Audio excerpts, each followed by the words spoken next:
Iya, pemirsa, kita sudah ada di segmen akhir dari dialog kita. Saya mau ke Dokter Monica dulu. Nah, ini masih ada faktor sosial nih terkait dengan isolasi. Anda juga tadi sempat menyinggungnya begitu. Apakah dengan ada rencana isolasi terpusat ini, orang-orang malah enggan untuk bisa diisolasi bersama, atau justru karena udah dengar fasilitas dan pelayanannya baik, begitu yang OTG malah pengen diisolasi gitu, Dokter Monica? Thank you, Mbak. Jadi sebetulnya isolasi dan karantina terpusat ini bukan hal yang baru gitu ya. Kita Iya. sudah punya Wisma Atlet gitu dan sebetulnya di daerah-daerah lain di Indonesia juga sudah melakukannya. Misalnya di Maluku mereka melakukan isolasi dan karantina terpusat dengan sangat-sangat baik gitu. Mm-mm.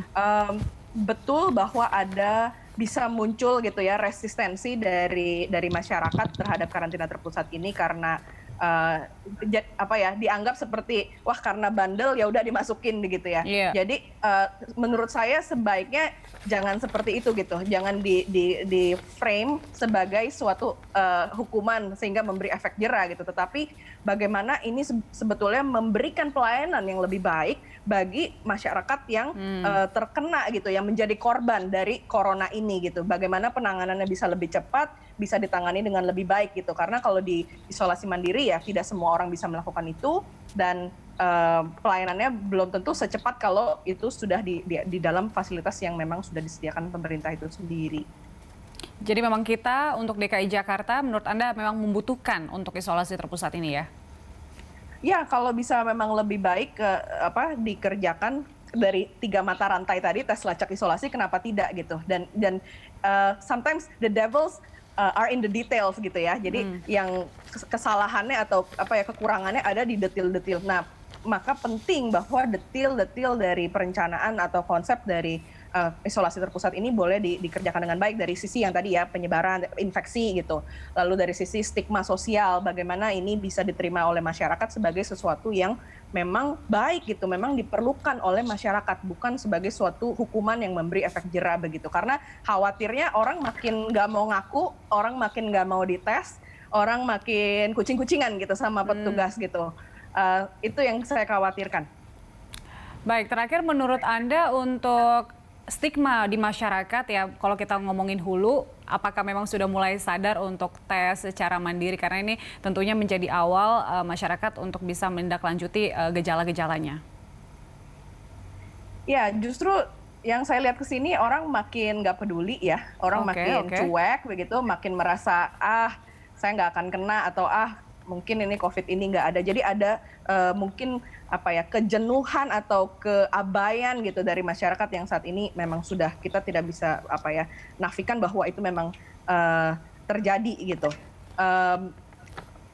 Oleh karena itu saya pikir sebenarnya terus komunikasi yang baik di segala elemen sebetulnya, di segala elemen masyarakat. Jadi tidak hanya melalui media seperti ini ataupun melalui influencer gitu ya, tetapi juga bagaimana semua elemen, tokoh agama, tokoh masyarakat itu digandeng untuk menyuarakan pesan yang sama gitu. Jadi jangan sampai pesannya simpang siur, kurang jelas gitu. Jadi memang kuncinya adalah kalau dari sisi komunikasi, Mbak, untuk mengatasi stigma ini adalah pesan yang jelas, diulang-ulang oleh sumber yang terpercaya gitu. Nah, sumber yang terpercaya ini bisa macam-macam gitu ya. Bisa Pak Anies, Pak Riza sebagai pemerintah, tetapi juga bisa berbagai macam tokoh yang ada di masyarakat. Oleh karena itu, ya 3 hal ini harus dikerjain gitu untuk mengatasi stigma-stigma tadi menurut saya. Oke, mulai dari hulu ke hilir. Terima kasih Dokter Monica Nirmala telah bergabung bersama kami siang hari ini. Dan kita ke Pak Riza. Ini betulkah saat ini untuk protokol kesehatan itu sudah mulai kendor, Pak Riza, menurut Pemprov DKI Jakarta? Ya memang begini ya, kalau lihat perilaku masyarakat, memang kan DKI Jakarta ini provinsi yang pertama sebetulnya menerapkan PSBB ya. Bahkan sebelum PSBB, Pak Gubernur di bulan Maret sudah minta warga untuk belajar di rumah, bekerja di rumah, beribadah di rumah. Kita sudah mulai sejak awal ya, ketika di Wuhan ada, kita mengambil langkah-langkah yang lebih cepat sebetulnya. Nah, terus kita melakukan PSBB dalam kurun waktu yang cukup lama. Jakarta tercatat baik bahwa lebih dari 60% ketika itu warga berdiam di rumah. Kemudian ketika memasuki masa PSBB transisi atau di masa pelonggaran, memang masyarakat sudah jenuh, capek, letih, jadi mulai keluar ya.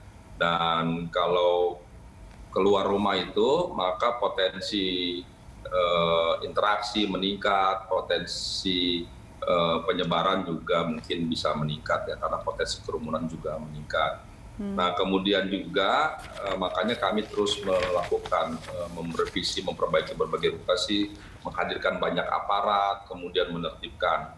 Dan kami terus melakukan razia dan penertiban sekali lagi, namun jumlah aparat kami kan tidak cukup ya.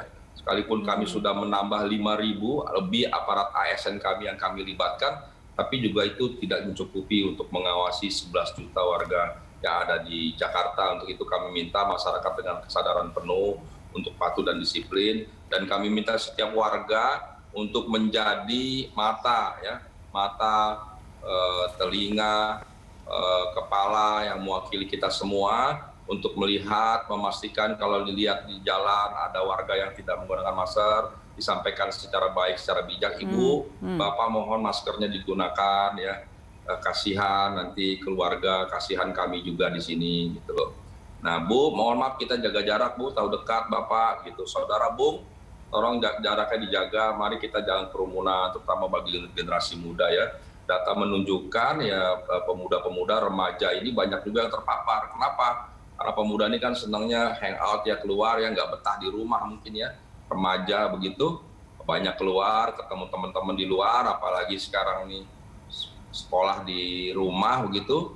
Bagi yang tidak disiplin bisa saja keluar sebentar-sebentar keluar. Nah ini juga kita minta semua kita memberikan perhatian dan mengingatkan ya kan saudara-saudara kita yang ada di luar supaya patuh dan taat. Kami juga sudah membentuk ya berbagai kebijakan, gugus tugas, tidak hanya di tingkat provinsi, bahkan sampai tingkat RW, RT, bahkan di setiap rumah kami minta ditunjuk satu orang anggota keluarga di rumah untuk menjadi kader COVID yang memastikan bahwa anggota keluarganya patuh taat, rumahnya senantiasa dibersihkan secara berkala, didisinfektan, kemudian kalau keluar rumah menggunakan masker, cuci tangan sesering mungkin, mandi, kemudian baju, pakaian atau lainnya kalau masuk dari keluar rumah, dari rumah ke dalam itu dipisahkan dari yang lain dan sebagainya.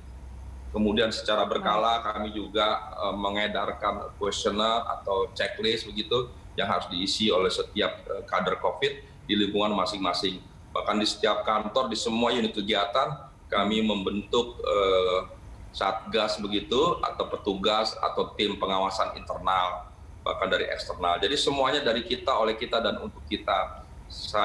Kami sering menyampaikan bahwa ini situasinya belum aman ya, masih berbahaya sekali, bahkan peningkatannya luar biasa.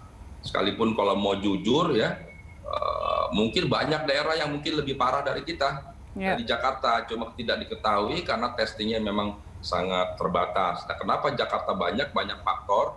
Jakarta ini kan sebagai ibu kota berarti ada interaksi, ada orang yang datang dari luar negeri, pergi ke luar negeri, datang dari berbagai daerah Nusantara ke Jakarta dan sebaliknya. Banyak juga orang Jakarta yang keluar kota kembali lagi. Ini juga yang menimbulkan yang salah satu penyebab jadi semakin banyaknya dan potensi penularan di Jakarta. Baik. Namun demikian ya karena itu keadaannya ya tugas kami adalah memperbanyak testing. Dengan diperbanyak testing maka kami dapat menemukan titik-titik penyebaran, kemudian diteruskan dengan kontak tracing, dan ketiga diisolasi. Dengan demikian kami bisa lebih cepat melakukan penanganan, penanggulangan, dan pencegahannya. Mudah-mudahan dengan kerjasama semuanya kita bisa mengakhiri dengan segera penyebaran COVID-19 ini. Baik, terakhir Pak Riza, bagaimana sih Anda melihat stigma negatif terkait dengan isolasi di rumah sakit begitu? Jadi betul sampaikan Ibu Monika ya Bu Dokter ya, memang ini tidak mudah juga ya. Kami juga sudah mempertimbangkan juga beberapa faktor. Bisa saja nanti dengan adanya isolasi sendiri, itu di satu sisi kita lebih ketat pengawasannya.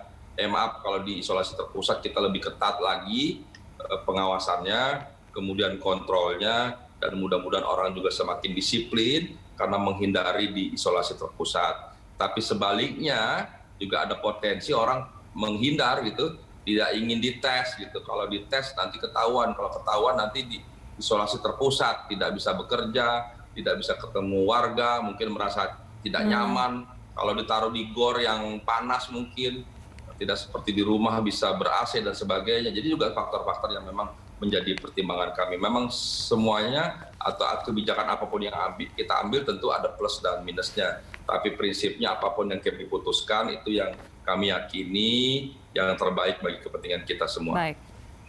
Baik, kita harapkan isolasi terpusat ini bisa terrealisasi dengan baik dan tentunya bisa mengurangi positif COVID-19 di DKI Jakarta. Pak Riza, terima kasih telah bergabung bersama kami siang hari ini. Dan pemirsa, demikianlah Langstalk hari ini. Tetap terapkan protokol kesehatan untuk mencegah penyebaran virus corona.